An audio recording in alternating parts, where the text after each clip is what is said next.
Fail file মাফউল। হ্যাঁ, 3 শব্দের একটা বাক্য। কিন্তু আপনি বলেন তো, এই শব্দটা যদি আমার কলিজায় এঁকে যায়, আমার কলিজায় বসে যায়, এটার ছাপ যদি আমার চোখে চলে আসে, এটার ছাপ যদি আমার কানে চলে আসে, এটার ছাপ যদি আমার জবানে চলে আসে, বলেন তো আমার জীবনটা কেমন হবে? আপনি আর সাহাবীর মধ্যে পার্থক্য, সাহাবী সাহাবী, আপনি আপনি। আপনি আর নবীর মধ্যে পার্থক্য, নবী নবী, আপনি আপনি। আরে সুবহানাল্লাহ। নবী তো আমরা হইতে পারবো না, বলেন। সাহাবী আমরা হইতে পারবো না। সাহাবী আমরা কি হইতে পারবো না। সাহাবীদের শব্দ জবানে আসলেই কলিজা খুশিতে ভরে যায়। আচ্ছা, যাদেরকে আল্লাহ বলেন আমি এদের উপরে রাজি আছি, আর বাংলাদেশের কোন মুফাসসির বলেন যদি আমি এদের উপরে রাজি নাই। আচ্ছা, আল্লাহ বলেন আমি সাহাবীদের উপরে রাজি আছি, বলেন সবাই বলেন। আল্লাহ বলেন সাহাবীদের উপরে আমি কি আছি? তো বাংলাদেশের কোন ডক্টর, আর বাংলাদেশের ডক্টরদের মাস্টার্স পাস করার পরে যখন পিএইচডি করে, সেই ইউনিভার্সিটিতে নাম দিছে, পিএইচডির খাতাত নাম দিছে, দিয়া সারা বছর চক্কর বক্কর করছে, করে নীলক্ষেত থেকে সুন্দর মতো একটা পিএইচডির কফি কিনছে, নীলক্ষেতে বেচে। নীলক্ষেতে কি বলেন? বেচে। যেমন ওনার পিএইচডির কফি হলো টিস্যু, ওনার পিএইচডির বেচ হলো টিস্যুর উপরে ওনাকে 120টা লিখতে হবে। তুমি টিস্যুর উপরে ওখানে যা বলছে, টিস্যু পেপারের উপরে কোনো আর্টিকেল কি আপনাদের কাছে আছে? হ্যাঁ আছে আছে। কত? 1000 টাকা। ধরেন 1000 টাকা দিয়েছে, এখানে সুন্দর করি এটা জমা দিয়া, এখানে এখন লেখে ডক্টর। বুঝেন না? এখন কি লেখে উনি, কিন্তু ওনার আর্টিকেল, ওনার প্রবন্ধের মূল কোথায়? নীলক্ষেত। দেখবেন ছোট ছোট দোকান কতগুলো আছে, এগুলো সব পিএইচডি ডক্টরিয়েট দান করে আপনাকে, খেতাব দেয়। বুঝেন নাই? ইল্লা আমার রাহিম, ইল্লা আমার রাহিম। এখন উনি যদি বলেন আমি কোন সাহাবীকে মানতে রাজি না, আরশের মালিক কি কয়? আমি রাজি হয়ে গেছি, তুই রাজি না, তো ঠিক আছে, তুই হাতের লোকে হাসনের মধ্যে আমার বোঝা পড়া হবে কি? এজন্য নবী তো হওয়ার সুযোগ নেই, সাহাবী তো হওয়ার সুযোগ নেই, লেকিন হর নবী ওলি ছিলেন, হর সাহাবী ওলি ছিলেন। সুবহানাল্লাহ বলেন।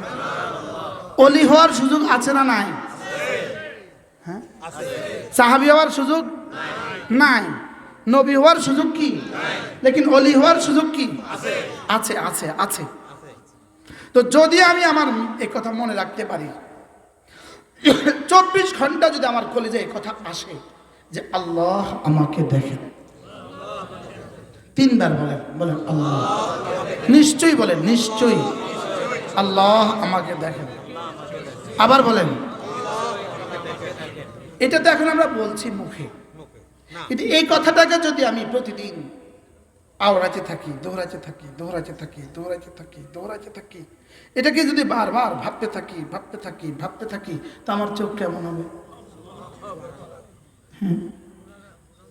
হ্যাঁ, কি পরিমাণ গুণামুক্ত হবে? হ্যাঁ, আপনি যেই পরিমাণ গুণামুক্ত হবেন, আল্লাহ তাআলার কাছে আপনি এই পরিমাণ দামি হবেন।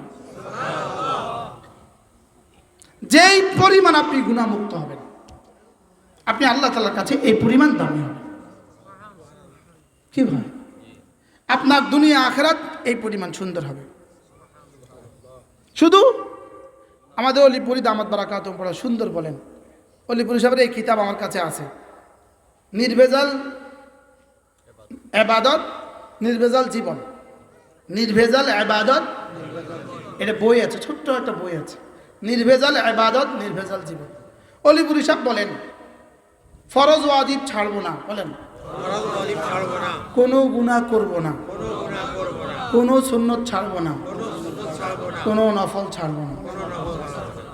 আচ্ছা, জীবনটা কেমন হবে? হ্যাঁ, হযরত বলেন যে ফরজ ওয়াজিব ছাড়বো না কেন, করবো না, ছাড়বো না কেন? ফরজ ওয়াজিব ছাড়বো না জাহান্নাম থেকে বাঁচার জন্য। গুনাহ করব না জান্নাতে যাওয়ার জন্য, সুন্নতগুলো করব কেন রাসূলের শাফাআত পাওয়ার জন্য, নফলগুলো করব কেন আল্লাহর ওলি হওয়ার জন্য। কি তাহলে বোঝা গেছে নফল করলে ওলি হওয়া যায়, কিন্তু কোন নফল করলে ওলি হওয়া যায়? যে নফলের সাথে আগের সব আছে, যে নফলের সাথে কি আছে? ফরজ ওয়াজিব, সুন্নত মুআক্কাদা, মুস্তাহাব, কোনো গুনাহ, ব্যাস সে হয়ে গেল আল্লাহর ওলি। সে হয়ে গেল কি আল্লাহর ওলি। হযরত বড় সুন্দর করে উদাহরণ দেন। হযরত বলেন যে আপনার দোকানে দুটো কর্মচারী আছে, দুটো কর্মচারী, এই দুইটা কর্মচারীর ডিউটি সকাল 9টা থেকে 5টা দোকানদারি করবে, দুজনেরই বেতন 20,000 দুই কর্মচারীকে সুন্দর মতো 20,000 টাকা দেয়। এই দুই কর্মচারী 100 ডিউটি করে, 100 ডিউটি। আগের কর্মচারীরা বেশ তো 50,000, এরা দুজনে বেচে 1 লাখ, খুব খুশি। লেকিন একটা কর্মচারী মাঝে মাঝে মালিকের জুতাটা ঠিক করে দেয়, মাঝে মাঝে মালিককে আসলে গাড়ির দরজাটা খুলে দেয়। কি ভাই, হাত থেকে ব্যাগটা নিয়ে নেয়। তো মালিক খুশি হয়ে, দুজনের বেতন 20,000, মালিক খুশি হয়ে তারা দিয়ে দেয় 50,000। কি কোন কারণে তাকে বাড়তি দিল? ডিউটির বাইরে নফল করছে, আর নফলের কারণে মহব্বত বাড়ছে। আর সুবহানাল্লাহ বলেন, নফলের কারণে কি বাড়ছে? তাহলে কোন নফলে মহব্বত বাড়ে? এখন এক ব্যাটারে দেয় 20,000, ওই ব্যাটারাও 20,000, লেকিন এই ব্যাটারে মাঝে মাঝে 50,000, মাঝে মাঝে 20,000। এখন 3 নম্বর একটা কর্মচারী দেখছে, সে আয়সা দেখলো যে কিরে দুজনের ডিউটি সমান সমান, কিন্তু তারা দিয়ে এত লাল করে ফেলতেছে আর তারা দেয় না। সে গবেষণা করলো কি লেগে, বিষয়টা কি? দেখে যে এই কারণে গেট খুলে দেয়, জুতা মুছে দেয়, জুতা ঠিক করে দেয়, ব্যাগটা লয়ে এলো। এইতে করছে কি, এখন সে আর ডিউটি করে না, সে আর ডিউটি করে না, সে অপেক্ষা আছে মালিক কত করে নামবো, জুতা ঠিক করবো, ব্যাগটা লইব। ডিউটি ঠিক মতো কি? মালিকের তো সিসি ক্যামেরা সব দেখে, তামাশা। এখন মালিক সব দেখে কিনা বলেন? আলাম ইয়ালাম বিআন্নাল্লাহ ইয়ারা, আমি তো দেখছি তোমাকে। তো মালিক দেখতেছে ডিউটি করে না, ডিউটির নামে ঠনঠন করে, লেকিন অপেক্ষা করতেছে আমি কখন যাব। একদিন, 2 দিন, 3 দিন, 3 দিনের দিন জুতাটা 2-4 একটা চট দিয়ে ব্যর্থ। জুতা ধরস কি করতে? ডিউটি না করে কি জুতা রে? হ্যাঁ, আগে ডিউটি কি করতে হবে? এখন ওই বেটা ডিউটি করে বাড়তি টাকা পাইলো, আর এই বেটা জুতা ধরে বাড়তি টাকা পাইলো। এই বেটা জুতা ধরে ছড় খাইলো কা?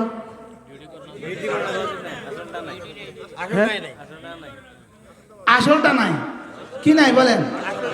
এই জন্য আসল হলো ঈমান, লা ইলাহা ইল্লাল্লাহ, লা ইলাহা ইল্লাল্লাহ, লা ইলাহা ইল্লাল্লাহ, লা ইলাহা ইল্লাল্লাহ। এখন যে আমি বললাম, এটা কিন্তু জিকরে কলবি হয় নাই, এটা হলো জিকরে লিসানি।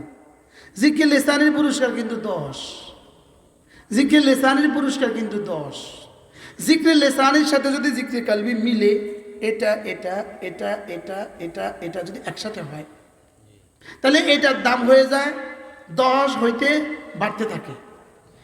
এটা হিসাবে বাড়ে, কারোর হয়ে গেছে 10,000, কারোর হয়ে গেছে 10 লাখ, কারোর হয়ে গেছে 10 কোটি, কারোর হয়ে গেছে 10,000 কোটি, কারোর হয়ে গেছে 10 লাখ কোটি।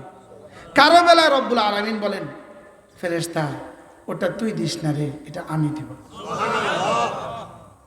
তাহলে এবার বলুন তো দেখি, এটা আর এটারে সমন্বয় করা কতটা জরুরি? হ্যাঁ, এই সাহাবায়ে কেরামের ছিল এটা এটার সমন্বয়। সুবহানাল্লাহ বলো কি? আর আমাদের হলো এটা এটা আলাদা হয়ে গেছে, আলাদা। যেমন এটা হলো গ্লাস, এটা হলো কল, এই হলো কল, এই হলো কল। এখন এই কলটা হলো এখানে, গ্লাসটা হলো এখানে। জিব্রিল চাপ দিলে পানি পড়বো না? হ্যাঁ, ভিতরে পড়বো না বাইরে পড়বো?